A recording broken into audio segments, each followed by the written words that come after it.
Welcome to the breakfast show. मैं हूँ आयशा अबरार, खुशामदीद करती हूँ आपको एक नए टॉपिक के साथ और बहुत सारी इंफॉर्मेशन के साथ। आज का टॉपिक हर औरत का फेवरेट मैं कहूँगी इसलिए है बिकॉज बहुत ज़रूरत है इस बारे में बात करने की। आज हम किस बारे में बात करेंगे, काम की बात मैं आपको ज़रूर बताऊँगी, लेकिन पहले पूरे शो का फॉर्मेट बता देती हूँ कि खाने में क्या है। मैं आज हम बनाएंगे आलू वाले फ्रेंच टोस्ट। बहुत सारे घरों में बनते हैं। मैं एक मज़ेदार सी लेफ़्ट ओवर से आपको रेसिपी बनाना सिखाऊंगी। आलू की भुजिया जब बच जाती है तो उसका क्या किया जा सकता है।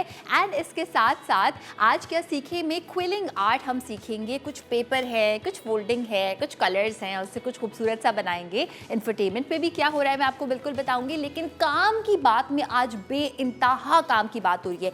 काम की बात में आज हमारा टॉपिक है वर्क प्लेस हैरेसमेंट।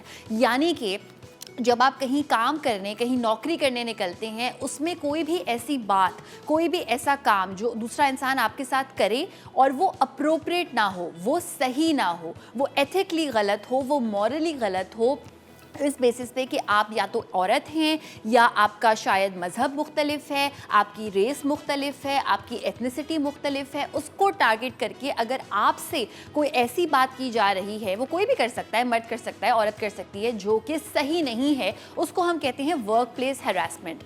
मैं अपने कुछ लाइफ के इंसिडेंट्स आपके साथ शेयर करना चाहूँगी बिकॉज मुझे ऐसा लगता है कि जब किसी का कोई थोड़ा सा नाम हो जाता है या किसी को आप स्क्रीन पे देखते हैं या किसी को आप किसी दफ्तर पे किसी अच्छी पोस्ट पे देते हैं तो आप सोचते हैं कि इनकी ज़िंदगी में तो कोई मसला कभी आया ही नहीं होगा, ये तो सिर्फ हमारे साथ होता है कि हैरेसमेंट होती है। मुझे याद है मेरी मदर मुझे बचपन से बताया करती थी कि बेटा जब भी कोई औरत काम करती है तो उसको कभी ये नहीं बताना चाहिए कि मैं जो है वो मजबूरी के बेस पे काम कर रही हूँ, मुझे पैसों की ज़रूरत है। तो वो एक स्कूल ऑफ थॉट है कि कभी आप ये ना बताएं कि आपको पैसों की ज़रूरत है वरना लोग आपका फ़ायदा उठाएंगे। I disagree, I will tell you why. जो भी इंसान काम कर रहा है ऑफ कोर्स उसको रिकग्निशन चाहिए, ऑफ कोर्स उसको मुआवजा चाहिए, पैसे चाहिए, लेकिन ये रीज़न जस्टिफाइड नहीं है किसी इंसान का आपको फ़ायदा उठाने के लिए। मैं आपको बताना चाहती हूँ, व्हेन आई वाज 24 और 25 ईयर्स ओल्ड, जब मैं मीडिया में पहली बार आई, जिस चैनल को मैंने सबसे पहले ज्वाइन किया, वहाँ पे सब कुछ अच्छा था, अमेजिंग था। जो मेरे बॉस थे वो बहुत अच्छे एक इंसान थे और वहाँ पे मेरे साथ कुछ ऐसे इंसिडेंट्स हुए जिसमें मैं परेशान हो गई कि ओ माय गॉड मुझे क्या करना चाहिए। फॉर इंस्टेंस पहला एक इंसिडेंट मेरे साथ ये हुआ कि अब ये एक दूसरी किस्म की हैरेसमेंट है। मैं क्योंकि यंग थी और बाकी लोग मुझसे बड़े थे, तो जब भी हमारी मीटिंग हुआ करती थी उस चैनल की, मैं शेयर करना चाहती थी कि मेरे पास ना मीटिंग में ये ऑप्शंस हैं, किस तरह से हम अपने शो की रेटिंग बढ़ा सकते हैं। मेरे पास पूरी एक लिस्ट होती थी बाकायदा लिखी हुई, बहुत मेहनत की होती थी मैंने।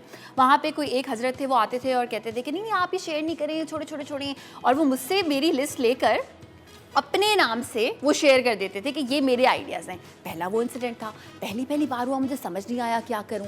कोई अगर लेट नाइट कोई ऐसा मैसेज कर दे, मुझे समझ नहीं आता था कि ओ माय गॉड मैं क्या करूं, मैं किसी को बताऊं नहीं बताऊं। देन काम करते करते आप में हिम्मत आ जाती है। एक बार क्या हुआ कि मुझे काम करते करते समझे 6-7 महीने हो चुके थे और मुझे किसी ने, कोई एक एक्टर थे, एक बार कभी शो पे आए, उन्होंने मुझे रात में एक मैसेज भेजा और वो एक्टर हमारे ही चैनल पे काम करते थे। सुबह में उठी, मैंने कहा आज तो मैं कुछ कर दूंगी। मैंने कहा समझ नहीं आ रहा था क्या करूँ, there was no guidance. I discussed it with my parents and मेरे फादर ने मुझे एक बड़ी अच्छी टिप दी। मैं अपने बॉस के पास गई और मैंने उनको कहा कि सर ये मसला है। उन्होंने कहा तुम सबको बता दो ऑफिस में। मैंने कहा जी क्या?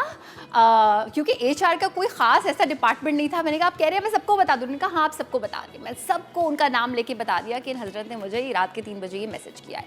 वो दिन था, उसके बाद का दिन था, उनकी हिम्मत नहीं हुई किसी को इस तरह का मैसेज करने की, बिकॉज लड़कियाँ इन दिस केस डरती हैं। वो कहती है नहीं अगर मैंने बता दिया क्या हो जाएगा। आप ठीक है, आप बहुत कोई मैं ये नहीं कह रही आप कोई केस फाइल कर दें हर बात पे, मगर लेट पीपल नो आपके साथ कोई भी ऐसी बात हुई है आप दूसरों को बताएं। बहुत सारे इंसिडेंट्स मेरे साथ और हो चुके हैं, मैं आपके साथ शेयर करती रहूँगी। आप हमें शो में कॉल करें, हमें बताएं वर्क प्लेस हैरेसमेंट किसी भी किस्म की अगर आपने कभी फेस की है, आपने नहीं की, आपकी बेटी ने फेस की है, फॉर सम रीज़न आपके बेटे ने फेस की है और उसने टैकल किया हो। अच्छी बड़ी कंपनीज़ में HR का पूरा एक डिपार्टमेंट होता है जिसमें लोगों का काम होता है इसको हैंडल करना।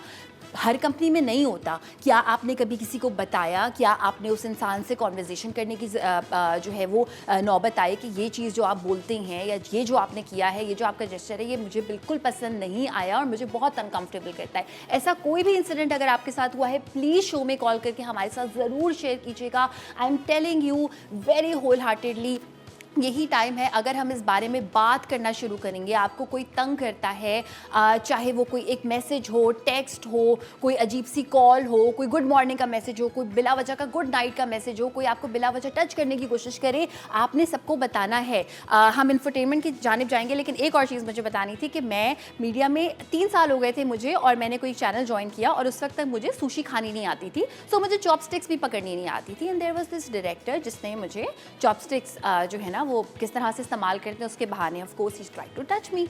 और उस सेकंड मैंने आई थिंक 10 सेकंड के लिए सोचा होगा कि क्या मैं इस बात को जाने दूं या मैं इस बात को इशू बनाऊं।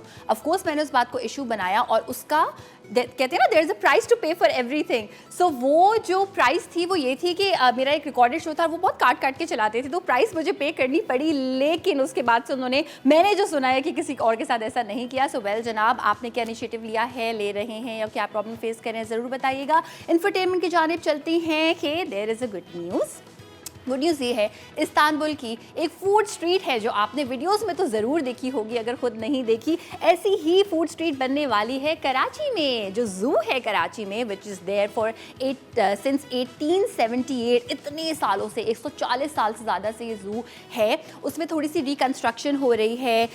जूलॉजिकल गार्डन तो ये है ही है, बोटानिकल गार्डन भी इसके साथ साथ है, और गेट नंबर 5 जो है इसका रिकन्स्ट्रक्ट हुआ है। पार्किंग का न्यू एरिया इसमें बन रहा है। कुछ डिफरेंट किस्म की ब्रॉन्ज लायंस हैं जो कि ग्रेट ब्रिटेन की क्वीन ने हमें दिए थे, तो वो भी वहाँ पर आप देखेंगे। कुछ और एनिमल्स का इजाफा हो रहा है। एंड सबसे मज़े की बात यह है कि बहुत ही खूबसूरत सी कलरफुल अम्ब्रेलाज ऊपर लगाई गई हैं फॉर ए सेल्फी रीज़न, तो वहाँ पे जाके खूबसूरत सी सेल्फीज ले सकते हैं। लेकिन अभी इट्स अंडर कंस्ट्रक्शन, तो कुछ ही अरसे में आप देखेंगे कि इस्तांबुल जैसी एक, टर्की में जो इस्तांबुल है वहाँ जैसी एक फूड स्ट्रीट हम इंजॉय करने वाले हैं कराची में।